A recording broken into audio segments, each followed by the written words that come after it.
My grandmother, we'd go to Chinese restaurants and she would order the Chinese tea, which I was not such a fan of being a young kiddo.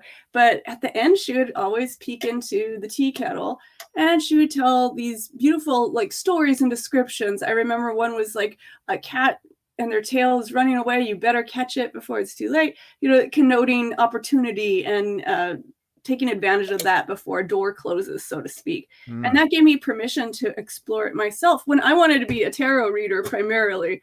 But adding this asset and then even producing that book really, really helped me a lot.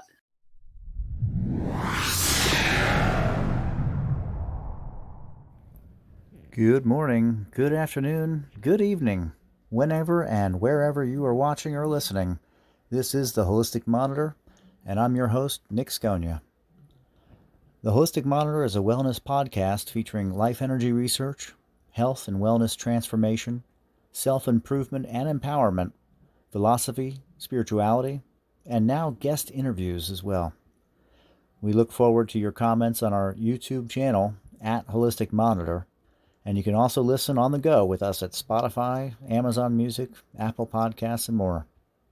And with that, let's get today's show started. Tabitha Dial, hello. You have a business doing tea leaf readings. Absolutely. And it's called North Star Muse? Yes. Is that right? How long have you been doing tea leaf readings?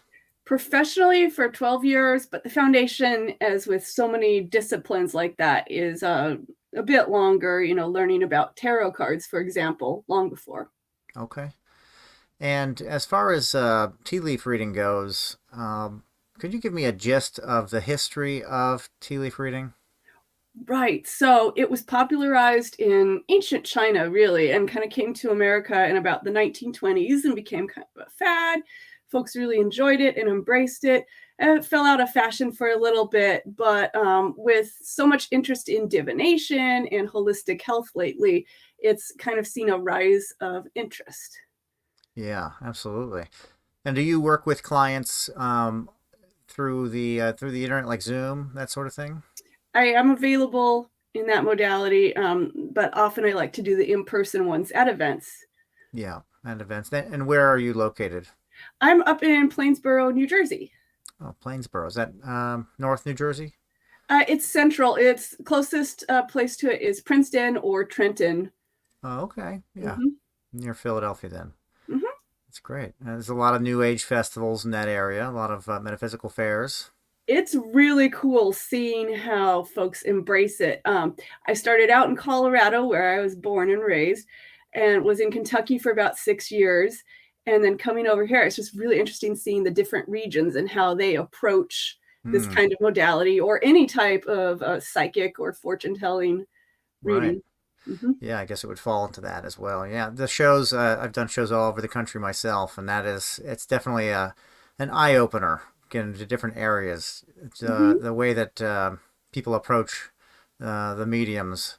And for me, it was rocks and crystals and jewelry, but a lot of the similar, for New Age shows, you get a lot of the similar types of people coming in, looking for direction, looking for something that's going to assist them along the way. When you're doing tea leaf readings at a show, are you doing like a shortened type of reading? I can get a lot in for 15 minutes. So that's my standard for the tarot and the tea leaf readings. So I really just dive right into it. You'll hear of folks who traditionally, sit down and have the nice cup of tea first and the exchange and establish the intention and everything beforehand. I like to just, maybe get an understanding, a framework for what they're looking for, possibly guidance, like you said.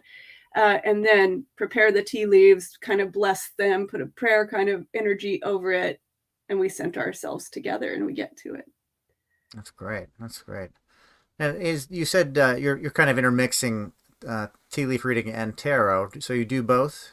I do both. I assure people, because many times, even though we cater to a particular audience and they often flock to events that we do, Many times folks are a little hesitant, I guess, towards tea leaf reading because they don't quite understand what it is.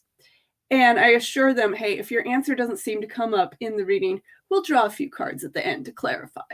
Yeah, more pinpointed, maybe. But Okay. usually they're separate.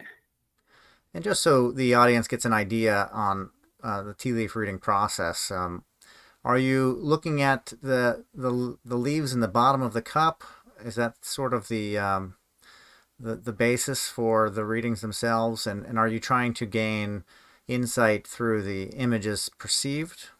Yes. Okay. So this is what I do when I'm at an event and I have my book on hand because I always like to have that around. So this is the book, and on the cover we deliberately put, impressions of what the possible shapes would be. So yeah, I do let them know, hey, we're going to see different things in the cup, and that's an example of, I thought that looked like a rabbit. You might think it looks like a fox, for example, and we can have a discussion about it. However, my modality is to dive into the image, and then, you begin to use all your clair senses as you do a practice over and over again. And so it's evolved over time, where instead of me being like, well, a rabbit means this to me, so I'm going to deduce blah, blah, blah, I go kind of straight to the center of a quick possibility sometimes of what it used to mean to me, but almost always it pops into, okay, maybe it relates to this time of year. Maybe it relates directly to a person you know. And it's just been really much more intuitive as time has gone on. Yeah, and of course your skills get honed as you do it as well, right? Mm-hmm. You get more sharp on your ability to perceive how the person's going to best receive the image for Yeah, themselves. that's a very good point. Yeah, Mm-hmm. and that's something you have to kind of develop. That's kind of like the actual sharpening of the sense. Mm-hmm. And Yeah. it takes risks too. There were events, not events, but there was one event that stands out to me where at the bottom of the teacup I saw images that reminded me of, it's called a murloc, and it's a common little, a kind of aquatic creature that's in World of Warcraft Hmm. that is really a pest. Hmm. But you got to fight it off. And I mentioned, and they just was like, what? Because for a number of years, that person worked in it with Blizzard, the company that does World of Warcraft, to do particular things. And so we were honed into each other, Yeah. oddly enough, just by my personal passions. And that's an important thing too when you pick a psychic, is what are their filters that they're maybe bringing to the table. Right. Absolutely. Although that's kind of a hard one to It's out filter there. into it. But that's great because the broader your encyclopedia of images and understandings, the greater your ability to capture the impression, perhaps correctly for the client. Mm-hmm. That's great. And as far as tea leaf readings for you, where did you get your start with it? Oh, I was introduced to it when I was a kid. Hmm. My grandmother, we'd go to Chinese restaurants, and she would order the Chinese tea, which I was not such a fan of, being a young kiddo. But at the end, she would always peek into the tea kettle, and she would tell these beautiful stories and descriptions. I remember one was like a cat and their tail is running away. You better catch it before it's too late. Connoting opportunity and taking advantage of that before a door closes, so to speak. And that gave me permission to explore it myself when I wanted to be a tarot reader primarily. But adding this asset and then even producing that book really, really helped me a lot. Yeah. And so you have a kind of a lineage in tea leaf reading. Is that right? Yeah, and I'm very grateful to that. She had said that her grandmother, who actually was born the same day as her, and I was born that day after them, Wow. apparently taught her geomancy, or reading nature. Okay. And reading nature in the means of reading the clouds, or what form would that take? That's absolutely part of it. Also, my understanding was that it came from an indigenous heritage. Okay. So reading tracks in the snow, or even how augury, like how birds are flying, would be right. not only, divination and oracle work, but survival. Right. Actual telling of the weather. Yeah. Yeah. It's almost like Old Farmer's Almanac oriented. She was obsessed with the Farmer's Almanac. Yeah, that's a great book. Or Mm-hmm. periodical or whatever it would be called. Mm-hmm. Um, and as far as for a if a client comes to you and they have, let's say, disputes with their family, and they don't allude to it to you, they don't tell you exactly what's going on. They just say they have some stress or some anxiety. What you would still be able to work with that client. Is that Oh, correct? absolutely. I like to put focus on how we can better ourselves, especially if it's a love reading and they're like, when will I find love? I try to influence, and I'll be like, well, there's a way to measure time in the cup, but what I'm going to try to influence is your role in things. So if someone were to say, hey, I have stress right now, it's like, okay, that's a big deal. We all deal with that. Let's focus on how you can alleviate that, and maybe the areas of life that are possibly causing that for you, or what you can expect to just resolve itself. Because so often, if we just sit back and wait, they say, let go, let God. It's the same principle. Mm-hmm. Things kind of unravel for themselves. Right. And they get their answers as they need to get their answers. Yeah, and people will hear what they need to and want to hear as well. And what, as far as your process in reading, what does that look like? Oh, okay.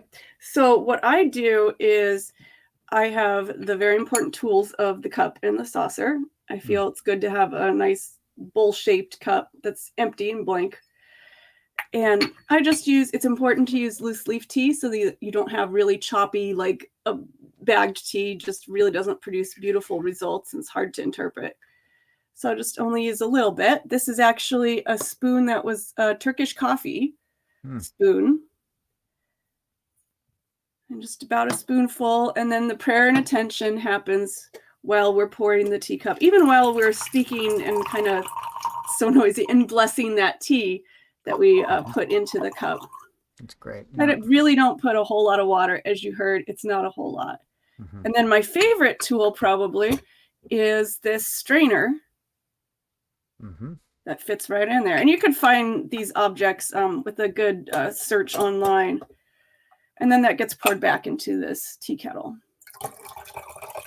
I make sure to twist, as you can see, so that those leaves get dispersed as evenly as possible. And then the final step is kind of Romani tradition, where the client gets to tap 3 times and make a wish. That's amazing. So that's the prep. Yeah.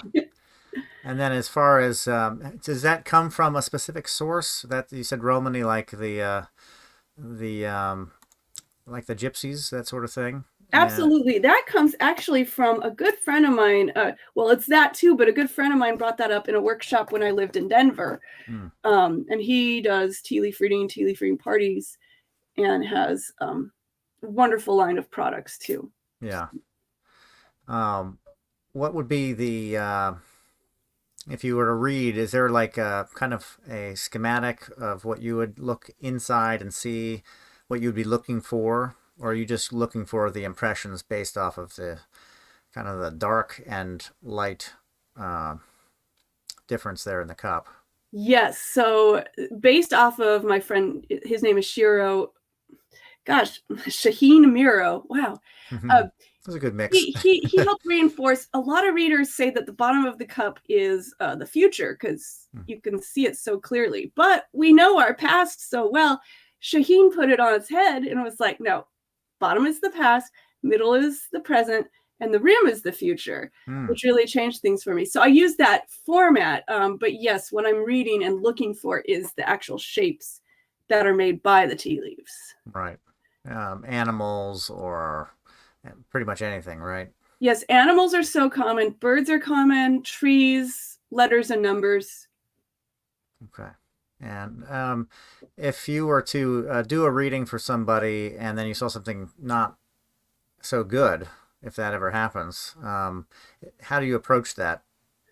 I always try to frame it as best as possible, kind of like the compliment sandwich, where, hey, you did this right, kid. Work on this, and I see so much great, Yeah. Yep.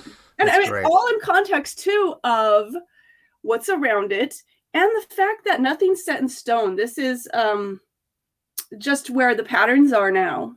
Right. Tarot's the same thing. It's patterns and where things are headed as a possible outcome. And you have your own power to still affect things. Yeah.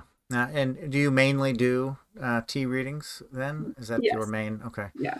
And then just kind of supplement the tarot in there as well. Yeah. And it's also kind of whatever's the need. I found in Kentucky, there seemed to be a particular need often for like big events. If I knew a lot of the right people, because you do the vending, and sometimes you fall in with certain people who know the people who are organizing something, and they're like, we decided we want tarot readers, who do you know? And they're just like, last minute I can get in.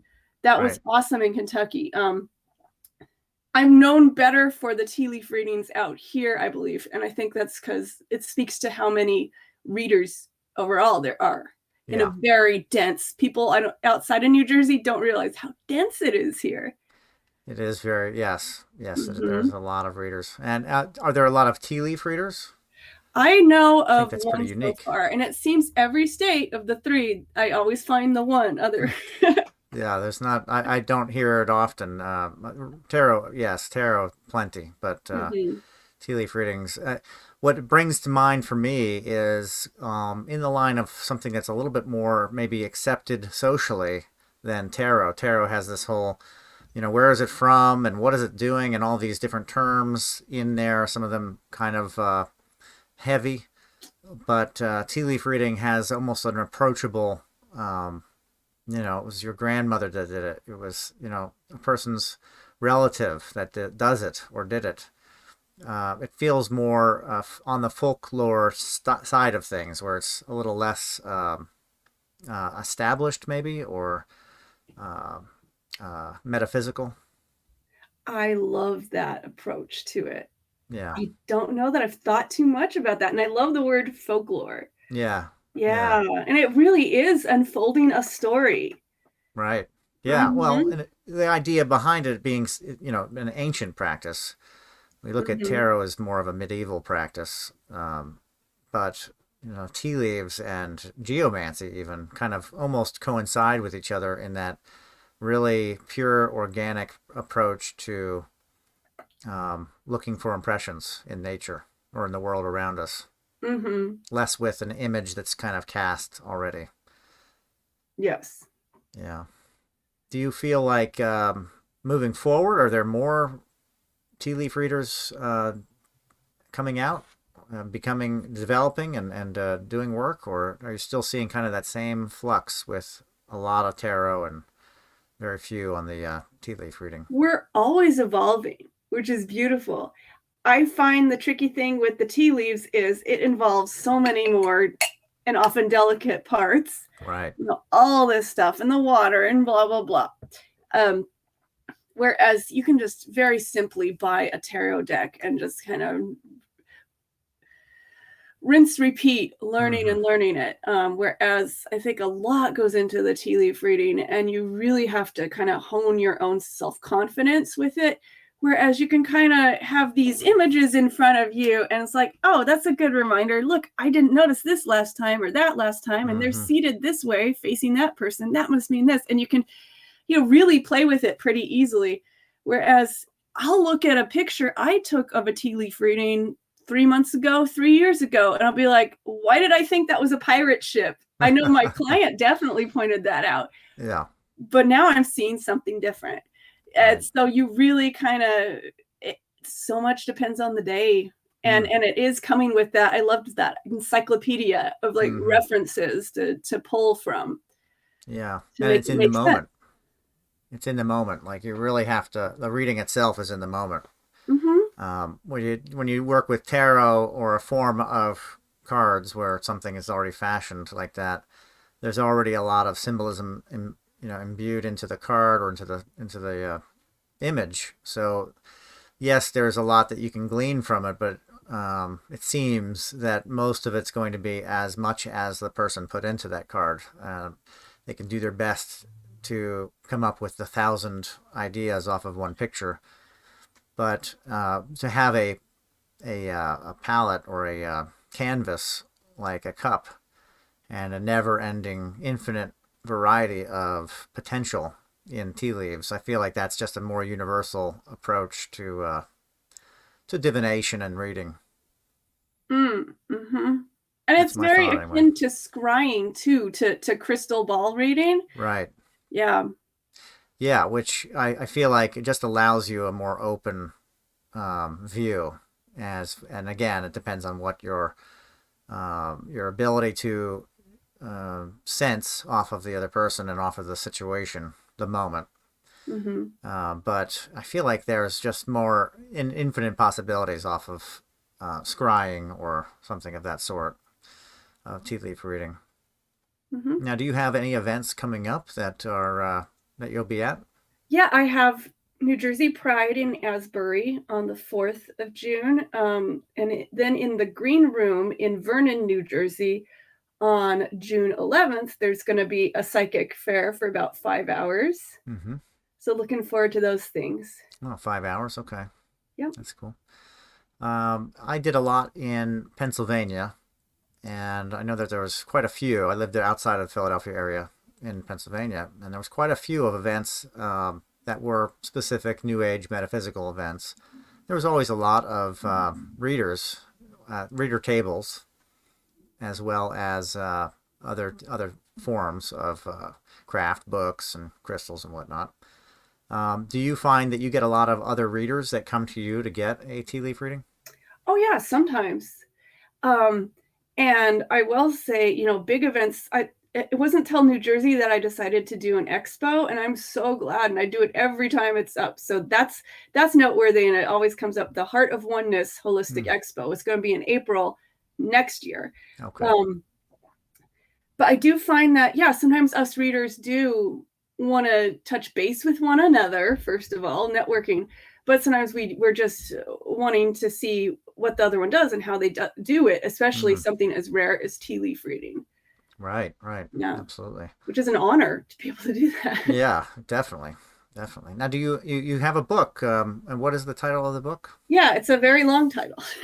Creative Divination, Read Tea Leaves, and Develop Your Personal Code. Very nice. Okay.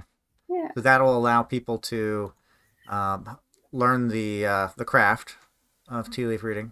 Yes, how to approach it, how to prepare the leaves, and look with intention, and things that are common to look for. It's not a dictionary that's going to give them all the meanings handed to them. If you want something like that, this is awesome. It's a tea leaf fortune book that also has beautiful cards that are shaped like that. And it really helped me learn at first.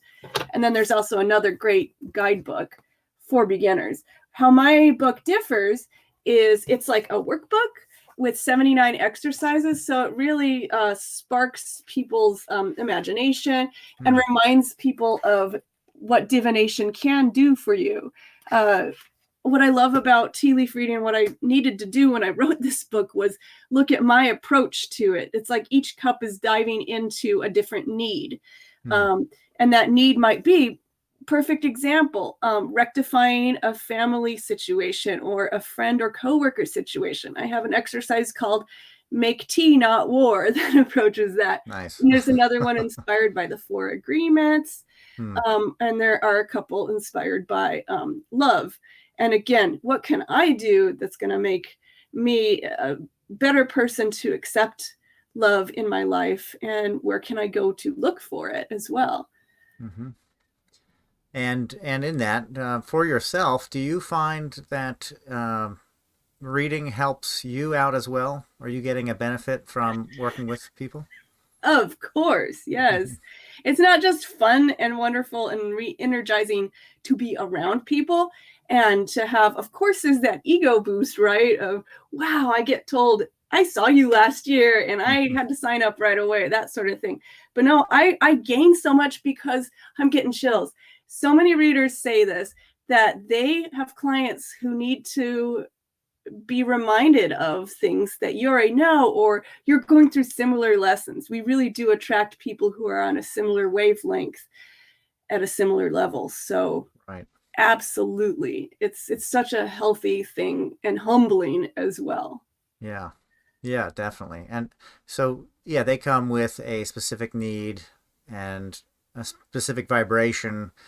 You could say that they're matched in a sense with what they need, where they need to go to hear or get the right, solution for their dilemma.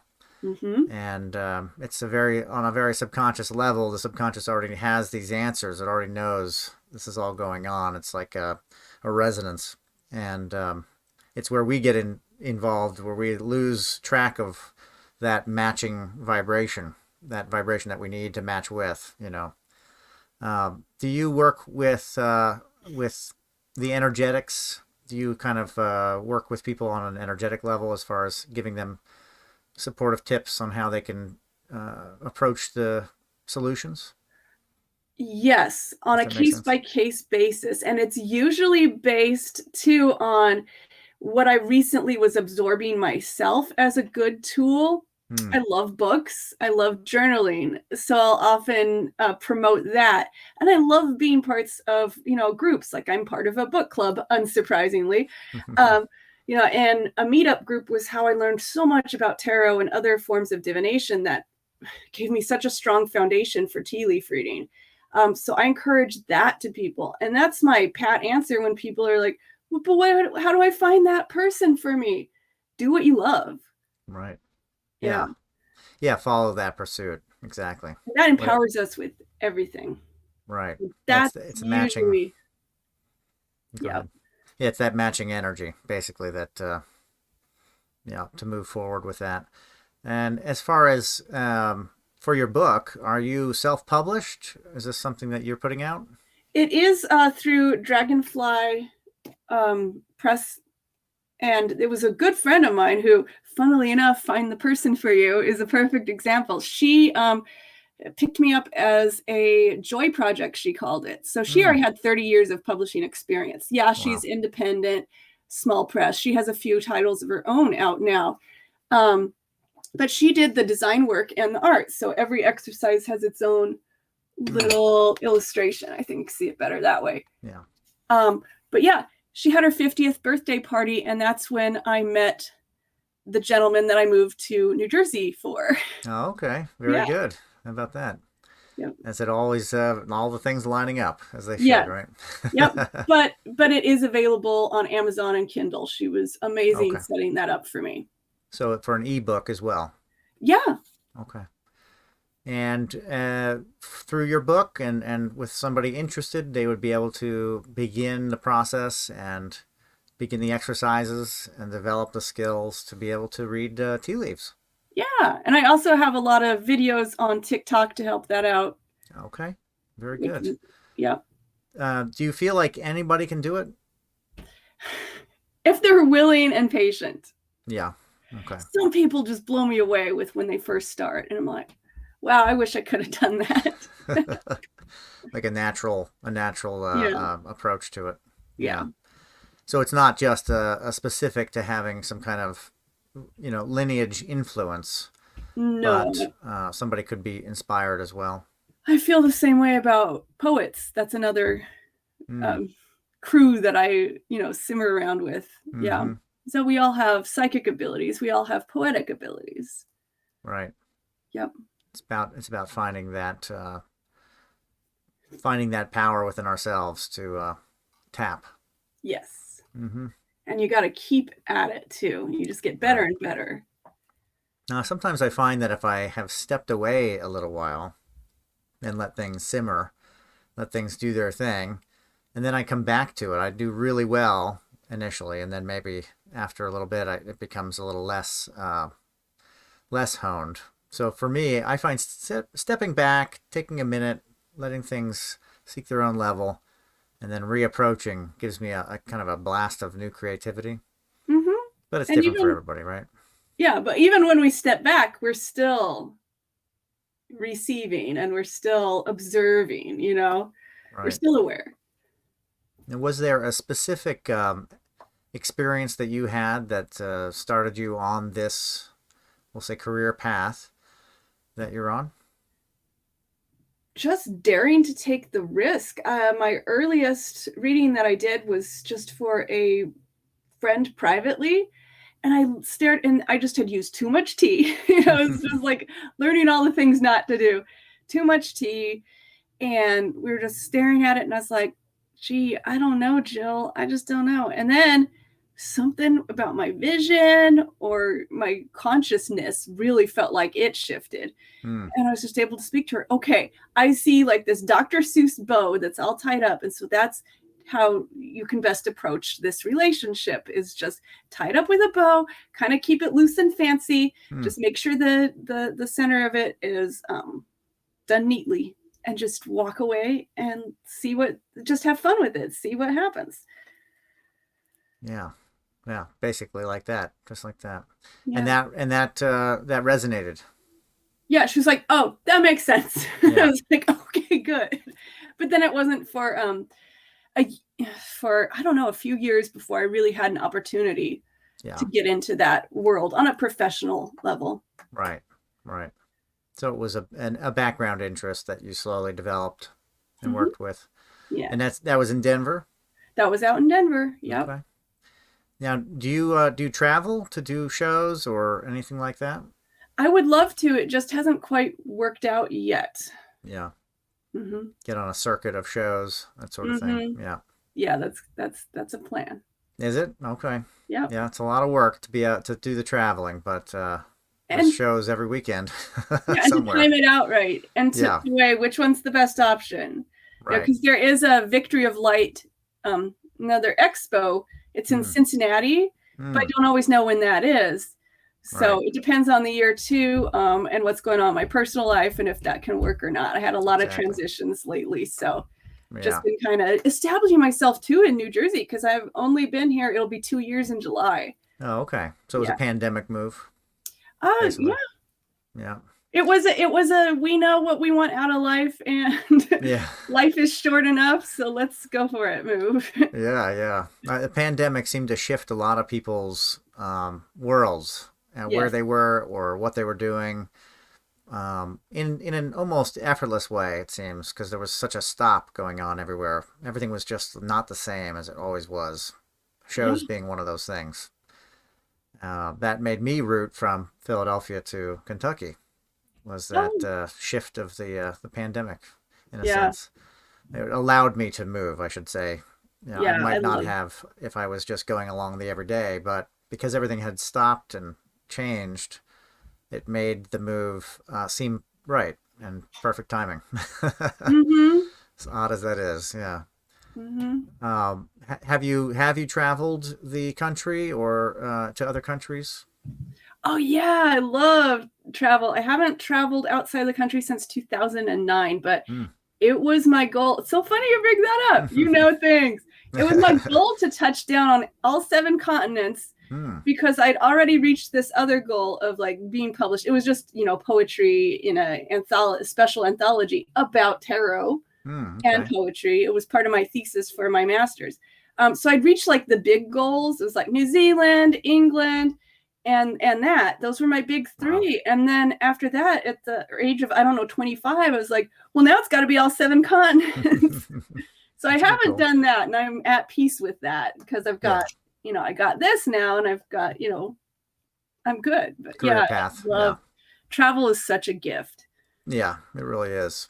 And I find that I feel like it needs to be given to as many people as possible, that they need to take that time to just do some exploring, do some adventuring, even if it's not like adventurous.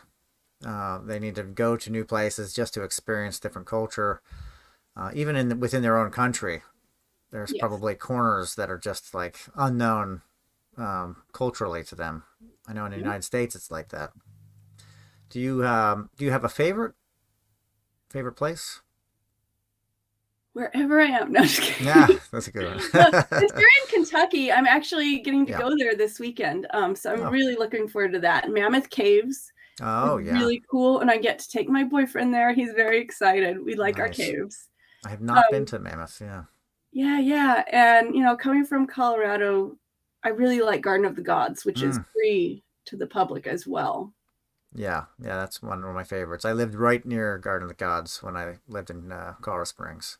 Oh, cool. right down the road, a couple blocks, and just a wonderful, wonderful park. And that's one of those places that you got to know exists. You got to see it, you know. Yes. Yes. That Yellowstone being one of those types of oddities along the Mm-hmm. Rocky Mountains. That's just, you got to do it. Got to look at it and see what's going on. Know that the world is like that. Yeah, that You there's know, real spots like yeah, that's real. That's not a painting. It's yeah, it's not just in the movies. And it's so right. cool to see the people who show up too, and just to observe the people. One of the things my mom really was against me like doing this world traveling and things, Hmm. but you know, she's like, "You're an American. They're going to be able to tell in the United Kingdom." You know, it's like, and they don't like, and it's like, what? It's just like I just blended in. I went to Germany one time with a friend, and she was more of a local, you know, Yeah. than I was. She was teaching there Hmm. as she was bilingual. Yeah. But something strange had happened, and the train station had to be shut down for just a little bit. And then afterwards, a gentleman approached us asking us for directions, and we were like, you know, we're just stopping here, and we're really Americans. Yeah. You That's never great. know. It is that you can have an illusion Yeah. of belonging wherever you are, and Right. then you belong. Yeah, I find that certain areas and places kind of grab a hold of you, welcome you in with a Mm-hmm. lot of positive experiences and perfect connections and that sort of thing. Mm-hmm. And sometimes there's places that are very abrasive and they don't. You know, they just you know that you're not going to be there that long. You know? This place, oh, I'm not going to stay. Yep. Do you have you worked with any kind of energy centers on the planet? Any kind of work with that? Garden of the Gods is a great spot for that. Um, New Jersey, gosh, I'm sure there's one in that area, but there's a lot of like the Grand Canyon of the East is, I believe, in northeastern PA. Do you gravitate towards that sort of work at all? I have not consciously, at least, done that sort of work. I've been in, let's see, I've been in Tucson, Arizona, and heard, you know, the murmurs Hmm. about places in Arizona. And I've been to the Catalina Islands in off of California, also to San Francisco twice. So Mm-hmm. there's a little bit there too. Yeah.